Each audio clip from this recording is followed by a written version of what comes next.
లగత్ ఆశయే colon movie అద్భుతంగా ఉంది. ఒక తల్లిదండ్రుల ఆవేదన, ఒక అతి సామాన్యులకి ఈ వ్యవస్థలు ఎలా అన్యాయం చేస్తాయి అనేది చూపించబడిన ఈ సినిమా. కేరళ వాళ్ళు యాజ్ ఇట్ ఈజ్గా అద్భుతమైన మూవీస్ తీస్తారు, అతి సహజంగా తీస్తారు.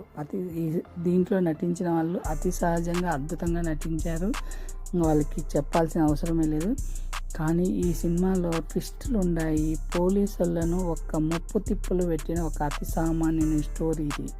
మీరు ఎందుకు పెడతాడు ఏమిటి అనేది ఒక ఎమోషన్. ఎందుకంటే ప్రతి సామాన్యుడు చూడాలి, ప్రతి తల్లిదండ్రులు చూడాలి, వారి బాధను అర్థం చేసుకోవాలి. ఆ బాధ ఎలా ఉంటుందో మీకు ఈ సినిమా గురించి ఎవరి గురించి అడగకుండా డైరెక్ట్గా చూసేయండి, అప్పుడు తెలుస్తుంది దీని బాధ, ఆవేదన అనేది ఎలా ఉంది అనేది తెలుస్తుంది. అద్భుతమైన మూవీ. సర్వేజన సుఖినో భవంతు.